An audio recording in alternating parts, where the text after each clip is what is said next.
Silakan, siapa lagi? Terima kasih nih Kang Yahya. Ya. Tapi saya sebelum ke Bang Jack ya, tadi juga kita sudah bicara di belakang. Saya mumpung inget nih, dari tadi juga kita menyimak juga apa yang disampaikan oleh Bang Topan juga nih ya, terkait hal itu.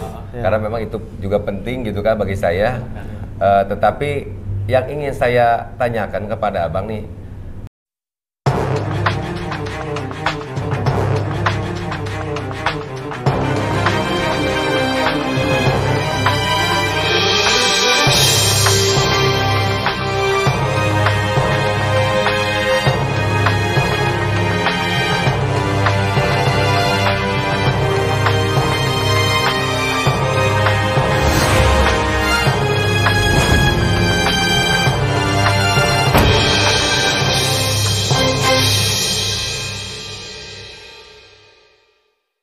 Nah, sekaligus menjawab pertanyaan Kang Heri, ini saya hadirkan langsung adalah direksi-direksi di perusahaan saya nih. ya. Jadi ini Kang, ini menjadi ganjalan atau misunderstanding dari banyak netizen dan kawan. Sekarang ini kan lagi sangat hangat-hangat sekali nih, diperbincangkan terkait nasi goreng dan satu lagi puntung rokok itu menjadi hal yang tidak jauh sih seperti banpol pada dasarnya kan.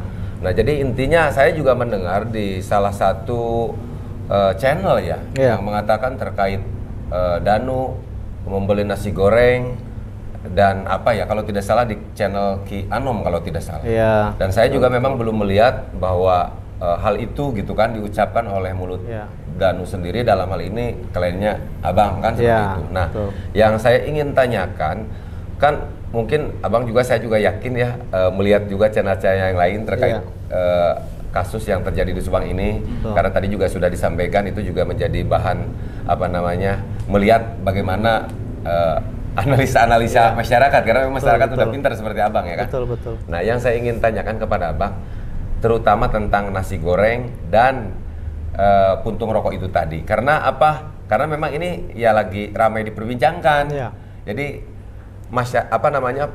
teman-teman kita itu takut ya, karena memang pernah ada wacana yang seperti itu dan memang kan tidak tahu apa yang disampaikan oleh Danu ini juga selama didampingi oleh Abang Topan ini apakah dimasukkan ke dalam BAP atau tidak. Nah, kalau sudah misalkan dimasukkan ke dalam BAP, otomatis kan memenuhi pro justisia ya, istilahnya sesuatu yang memang sudah benar kebenarannya dan benar ataupun tidak benar tentang faktanya itu juga harus bisa dipertanggungjawabkan oleh Danu yang menyampaikan itu tadi. Nah, terkait dua hal ini mungkin sedikit bisa memberikan gambaran kepada kita semuanya. Jadi masalah nasi goreng ya, ini kan ada dua asumsi nih, nasi goreng di case-nya Danu atau nasi goreng di case-nya Pak Yosep ya. Sepanjang kita mendampingi Danu dalam pemeriksaan, apalagi terakhir yang tanggal 25 ya Nu ya, itu juga tidak ada bahasan tentang nasi goreng ya. Jadi kemungkinan bahasan nasi goreng itu pada pemeriksaan saksi-saksi lain kali ya. Kalau untuk nasi goreng di case-nya Danu tidak ada. Hanya masalah info tentang Danu masuk ke dalam Danu jam 3 pagi beli nasi goreng gitu ya. Nah, ini perlu kami luruskan bahwa hasil investigasi kami, pendekatan kami secara pengacara dan klien, kita sudah tanyakan Danu bahwa kejadian itu sebetulnya tidak benar. Teman-teman perlu pahami, kami ini menjadi kuasa hukumnya Danu setelah 7 kali BAP. Dan Danu ini selain 7 kali di BAP, dia juga lebih dari 11 kali dipanggil, diajak keluar oleh penyidik untuk diperiksa di luar dari kepolisian. Sehingga menurut kami sangat wajar ketika anak seusia Danu dan dengan psikologis seperti Danu mengalami peristiwa pemeriksaan yang luar biasa. Gitu ya. Dan Danu orang awam kalau diperiksa di polisi apa yang ditanya dia jawab. Selanjutnya dia udah ketakutan, mules dan pusing karena ketakutan. Ketakutan itu bukan ketakutan salah, ketakutan menghadapi penyidikan itu juga sudah luar biasa gitu. Jadi teman-teman perlu pahami, siapapun orang sehebat apapun kalau sudah masuk ke dalam ruang penyidikan itu pasti jiwanya berbeda gitu ya. Jadi itu menurut kami wajar.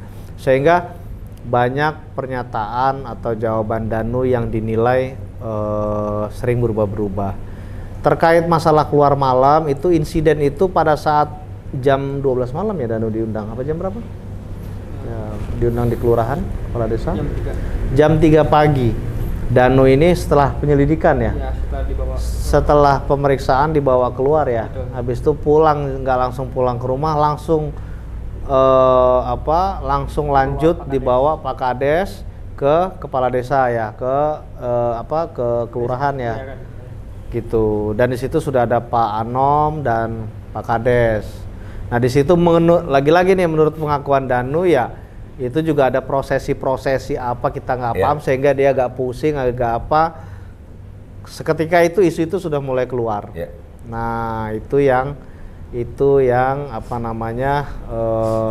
kejadian itu. Habis itu mungkin ada wawancara dengan satu channel apa kan gitu.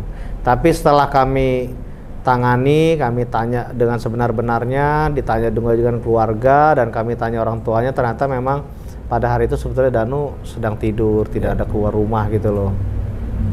Sehingga pada saat sudah di BAP didampingi oleh kita ya sudah mulai tertata. Danu juga berani membuka masalah banpol, seperti halnya Yoris berani membuka masalah kedatangan dia ke TKP tanggal 19 itu kan setelah kita dampingi gitu. Kalau sebelumnya mungkin karena orang awam kan, jadi yang ditanya yang dijawab itu aja gitu. Jadi gitu Kang Heri. Nah gini sedikit nih, tadi apa yang disampaikan oleh Bang Taupan bahwa didampingi Danu ini pada saat setelah 7 kali ada pemeriksaan ya, dan itu pun katanya ada yang dibawa kemana dan seperti apa. Nah kita ingin tahu juga nih.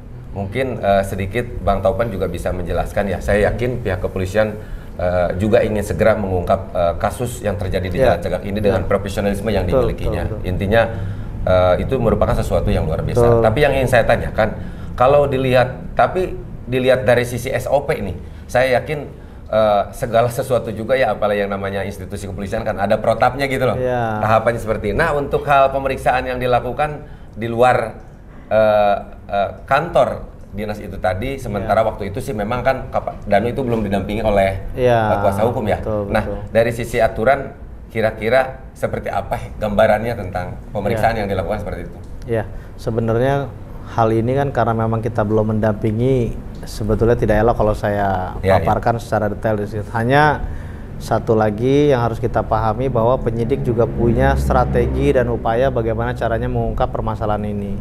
Mungkin pada saat itu pihak penyidik juga ada strategi untuk membawa Danu ke lokasi yang bukan di Polres meja penyidikan agar Danu lebih fresh, lebih rileks dan lain-lain gitu. Jadi apapun itu kita hargai, dan sampai sekarang pun pernyataan Danu juga tetap eksis walaupun ada sempat yang berubah terkait yang malam-malam itu ya. Danu sudah meluruskan, tinggal nanti seperti apa hasil dari konfrontasi polisi tentang BAP sebelumnya, BAP saksi tentang Danu ya kita tunggu saja nanti Kang. Gitu. Nah mungkin cukup Bang. Nah mungkin sekarang tinggal Bang Jack nih dari Subang Hijau. Dari tadi karitanya sudah dia ini terus nih. Lama banget lu katanya gitu Bang. Tapi harus diminum dulu nih teh botolnya, nggak ada yang keminum. Iya. Tapi aduh dari tadi nih lama nih, kapan guanya kan begitu ya.